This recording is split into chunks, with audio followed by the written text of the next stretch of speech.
I cannot actually believe that this vehicle has been passed to the developers so soon. And honestly, I don't really know what to think. Before we dive into this video, I'd greatly appreciate it if you guys hit that like button and subscribed, because only 12% of you guys are currently subscribed to the channel, and I know for a fact that we can get that up a lot higher. So the EA-18G Growler was just recently passed to War Thunder, or to the Gaijin developers, as, you know, an accepted vehicle to be thought about. Like, this is a vehicle that is now considered to come to the game, and it kind of is in a spot where I'm confused because, one, this is way too early. In my honest opinion, it's too early for the Growler. And two, a question that I don't necessarily have, but I know a lot of players have, is it going to be even good? Is it just going to be terrible? So if you guys aren't too familiar, the Growler is the electronic warfare aircraft that is on the body frame of the F-A-18F Super Hornet. So it's essentially a Super Hornet that has been stripped down. It has a new wing design to allow for heavier loads, and then it has an extended leading edge suspension part, and then it also has a structural change to the engine, and then the internal parts of the Growler are all different. They've removed the gun to outfit more electronic warfare equipment, and as allows it for farther ranges than the normal base FA-18F. And on top of that, it doesn't carry the same weapons. So the Growler alone, most people really only think of it as an aircraft that is used for jamming and electronic warfare, which is true. That is its main intention, or main purpose. However, the Growler can fill in a different role, and that is suppression of enemy air defense, which we did just get added to War Thunder.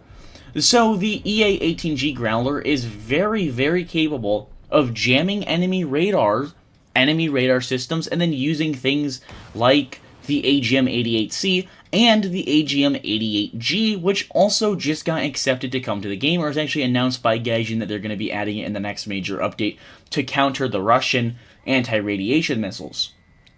The other thing that the EA-18G can carry is the AIM-120, and it's going to be, quite capable of carrying jamming pods, jamming the enemy radars, either air RB or ground RB, and then using limited munitions like the AGM-88 and the AIM-120. It can also carry the JSOW, or Joint Standoff Weapon.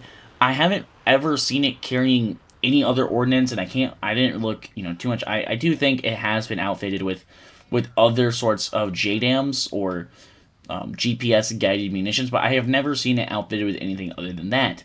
So essentially, if the EA-18G Growler were to come into War Thunder, it would come in as an FA-18F Super Hornet, but with very limited munitions, only being able to carry things like I said, the HARM, the AIM-120, so the AMRAAM, and then things like the JSOW. Nothing else. And it has no gun. The gun's been removed from the Growler.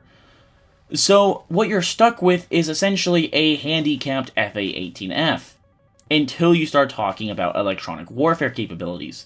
If Gaijin models it properly, it's going to be very hard to attack a Growler, and it's going to be very hard to get away from a Growler.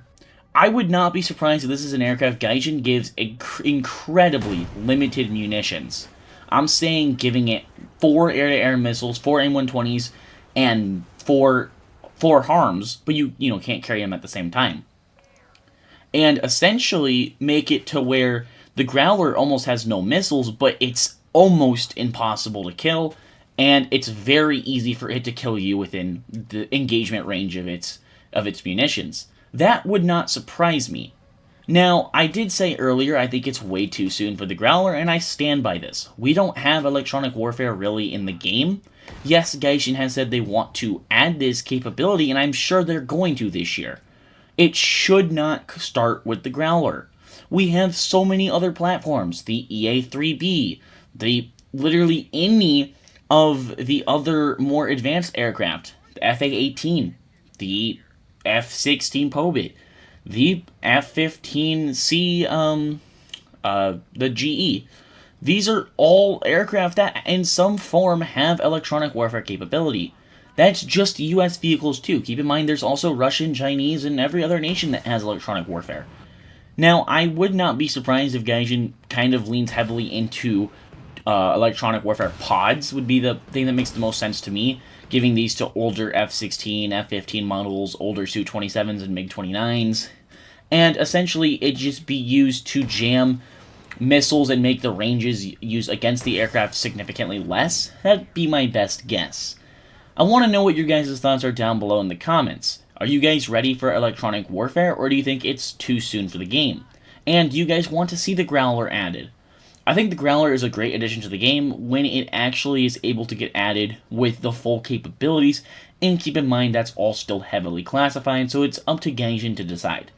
I wouldn't be that surprised if they added a 2004 variant of the Growler and be incredibly limited.